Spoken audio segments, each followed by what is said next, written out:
दोस्तों, heart attack के patient जो सबसे बड़ी गलती करते हैं वो ये है कि शुरुआती घंटा जो है वो घर में ही ट्रीटमेंट देने में लगा देते हैं। सीने में बहुत तेज दर्द हो रहा होता है, पसीना आ रहा होता है, इंसान को बहुत तेज घबराहट हो रही होती है, उसको लग रहा होता है कि मौत हो जाएगी, लेकिन फिर भी वो घर में पड़े रहते हैं। आसपास लोगों को जुटा के उनसे मदद मांगते हैं, दवाइयां आसपास खोजने में लगे रहते हैं, लेकिन वो एक काम नहीं करते कि सिंपल 108 में कॉल करके या फिर घर में जो भी व्हीकल है उससे सीने में जिसको भी दर्द हो रहा है उसको हॉस्पिटल नहीं पहुंचाते हैं।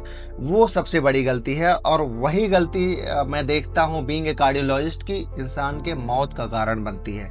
दोस्तों, ये शुरुआती पहला घंटा जो होता है उसी को हम गोल्डन आवर बोलते हैं।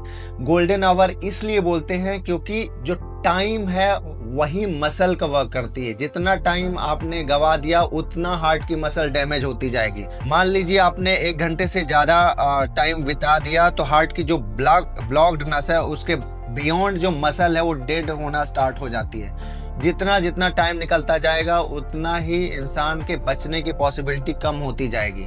तो आपको करना ये है कि अगर किसी को भी सीने में बहुत तेज दर्द होता है, पसीना होता है, उसको जोर की घबराहट होती है, तो उसको गैस का दर्द ना समझे। अगर आपके घर में डिस्प्रिन टैबलेट पड़ी हुई है तो उसको चबाने को बोलें, जिससे कि उसका ब्लड थोड़ा सा थिन हो सके। उसके बाद उसको लेके तुरंत हॉस्पिटल पहुंचना है। हॉस्पिटल भी ऐसी आप चूज करें जिसमें हार्ट के डॉक्टर हैं, यानी कार्डियोलॉजिस्ट हैं।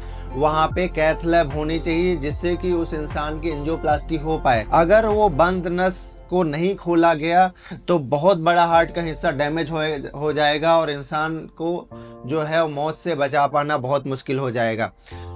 अगर आपने फुर्ती दिखाई, समझदारी से काम लिया और दर्द होने पे तुरंत हॉस्पिटल पहुंचे तो वहां पे 2 तरह के ट्रीटमेंट जो हैं वो दिए जा सकते हैं।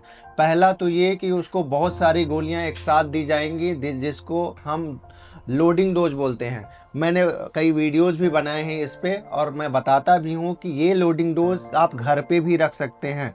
स्पेशली अगर आप पहले से ही हार्ट अटैक के रिस्क में हैं। तो रिस्क में ऐसे लोग हैं जो डायबिटिक हैं, स्मोकर हैं, ओबेसिटी है, जिनके घर में पहले से ही मदर या फादर को हार्ट अटैक पड़ चुका है या जिसका कोलेस्ट्रॉल बहुत ज्यादा रहता है। तो ऐसे लोग हार्ट अटैक के गिरफ्त में आ सकते हैं।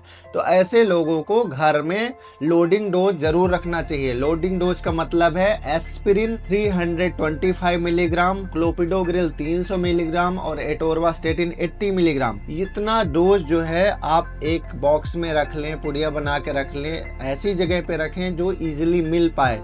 कभी भी अगर आपको या आपके घर में किसी को सीवियर चेस्ट पेन होता है, पसीना आ रहा है, दर्द ठीक नहीं हो रहा है, लग रहा है कि हार्ट अटैक हो सकता है, तो फिर वो दवा खा के तुरंत ही हॉस्पिटल पहुंचें। घर में इलाज करने के चक्कर में अपनी जान न गंवाएं। जब घर से आप हॉस्पिटल पहुंचेंगे तो हॉस्पिटल में आप तुरंत आईसीयू जाएं। वहां डॉक्टर्स आपका ईसीजी करेंगे। हार्ट अटैक अगर है तो ईसीजी में तुरंत पकड़ में आ जाएगा। उसके बाद आपको जो हार्ट अटैक का मतलब ही होता है कि आपकी नस 100% बंद हो चुकी है, तो उसको ओपन करने के लिए, थक्का खोलने के लिए दवाई दी जाती है। थ्रोम्बोलिटिक एजेंट बोलते हैं जिनको। वो भी कई वैरायटी के होते हैं, जैसे स्ट्रेप्टोकाइनेज, टेनेक्टिप्लेज या रेटिप्लेज। ये सारे इंजेक्शन जो हैं आपको इनमें से कोई भी एक इंजेक्शन दिया जाएगा जिससे आपका थक्का घुल जाएगा और आपकी लाइफ बच पाएगी। लेकिन अगर ये इंजेक्शन के बाद भी आपका थक्का नहीं घुलता है और आपके ईसीजी में चेंजेस बने रहते हैं, आपके सिम्टम्स रिजॉल्व नहीं होते हैं, आपको पेन बना रहता है, तो आपको कैथ लैब तुरंत शिफ्ट किया जाएगा और वहाँ पे आपको जो है वो प्रॉपर कैथ लैब की मशीन से दिख जाएगा कि थक्का यहाँ पे है और हमें इसको वायर से ओपन करके, वायर डाल के, बैलून से ओपन करके उसमें स्टेंट डाला जाएगा। वो सारी चीज़ें हम अंडर विजन करते हैं एज ए कार्डियोलॉजिस्ट, जिससे हम आपकी जान बचा पाते हैं। तो दोस्तों, ये गोल्डन आवर बहुत ही इम्पोर्टेंट है। लोगों के समझ में क्यों नहीं आता है, वो अपनी ज़िंदगी से खिलवाड़ करते हैं, उनके घर वाले ज़िंदगी से खिलवाड़ करते हैं। लाइफ बहुत प्रीसियस है। लाइफ बहुत ही जद्दोजहद से एक उम्र तक इंसान आता है, तो वो ऐसे ही वेस्ट नहीं होनी चाहिए। उसके लिए वीडियो मैंने बनाया है। ये गोल्डन आवर का कॉन्सेप्ट आप समझें, लोगों को समझाएं, ज़्यादा से ज़्यादा लोगों तक शेयर करें, इसको सेव कर लें। वीडियो अगर अच्छा लगा हो आपको तो हमारे चैनल को सब्सक्राइब कर लें, जिससे आपको इसी तरह के इम्पोर्टेंट इन्फॉर्मेशन लगातार मिलती रहे। दोस्तों इसी तरह की और इन्फॉर्मेशन मैं आपको लाता रहूँगा। चलिए मिलते हैं नेक्स्ट वीडियो में। नमस्कार।